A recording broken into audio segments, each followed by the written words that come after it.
Everyone, जय मसीह की। मैं संजय दीप एंड फ्रॉम आईसीपी और क्लास चैप्टर से आपको वचन की ओर से केंद्रित करना चाहता हूँ।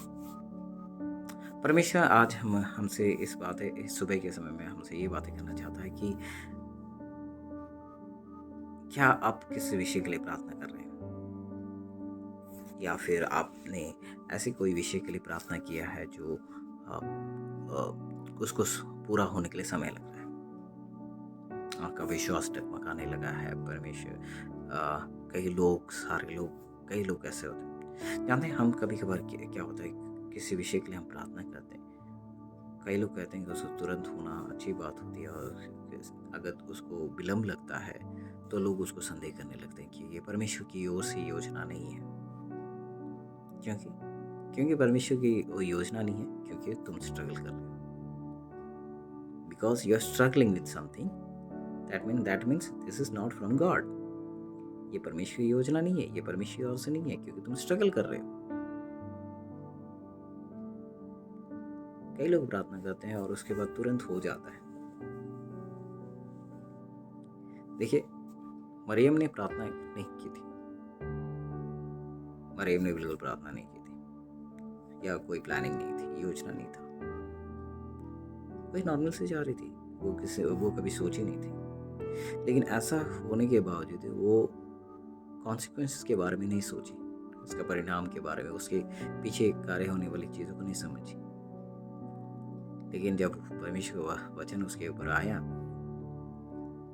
स्वर्गदूत आ गया, उसके बाद जब बोला कि तुम एक पुत्र को जन्मोगे, तो उसका प्रतिक्रिया ये था कि ओके ठीक है, अगर ऐसा कैसे हो सकता है। उसने संदेह नहीं किया, बल्कि उसके बाद उसने अपने मुंह से क्या किया, अंगीकार की कि ओके, परमेश्वर की जो इच्छा है वो पूरी हो मेरे पर। ये जकारिया के बारे में मैं आपको ये कहना चाहता हूँ कि वो लोग भी याजक होने के बावजूद वो प्रार्थना कर रहे थे।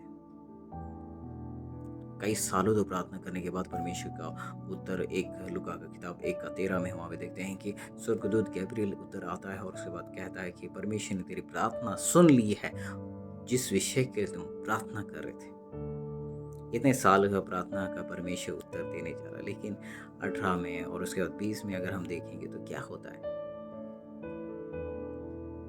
जकरिया डाउट करने लगता है और वो बोलता है कि मैं बूढ़ा हो चुका हूँ, मेरी पत्नी बूढ़ी हो चुकी है, कैसे होगा ये सब। यू नो समथिंग, परमेश्वर, हम जब अपने मुंह से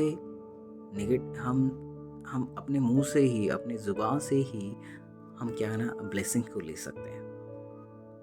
या तो हम उसको ले सकते हैं, या तो उसको मना कर सकते हैं, या उसको बोलते हैं स्टॉप। जब हम संदेह करते हैं तो वो ब्लेसिंग वहीं पे रुक जाता है। अगर आज आप परमेश्वर के सामने वो ब्लेसिंग्स को लेना चाहते, वो आशीष को लेना चाहते, तो स्वीकार करें। परमेश्वर जिस तरह मरियम ने कहा कि उसकी योजना मेरे ऊपर सफल हो।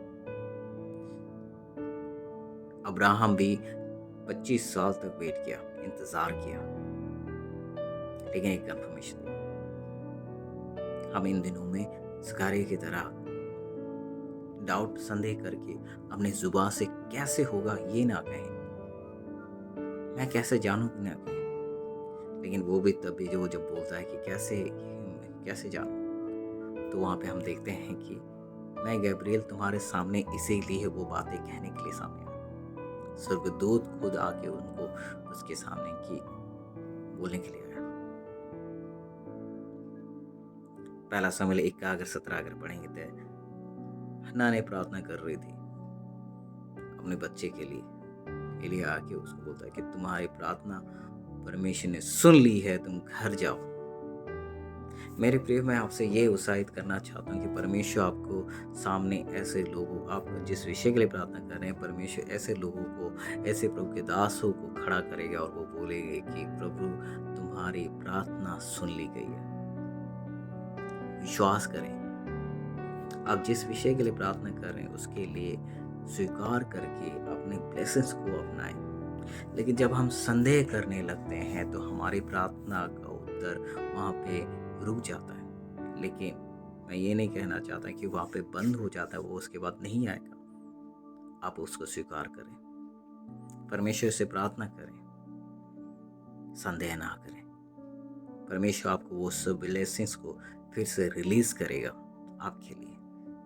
आपको प्रॉमिस, आपको परमेश्वर प्यार करता है, परमेश्वर आपके लिए वो सारी चीज़ें करेगा। परमेश्वर के लिए इन दिनों में हम वचन में आगे बढ़ें, प्रार्थना में आगे बढ़ें और उस हर एक उत्तर को एक कंफर्मेशन की तरह इस साल में हम सुनने जा रहे हैं। परमेश्वर छोटे से वचन से आप सभी को आशीष करें।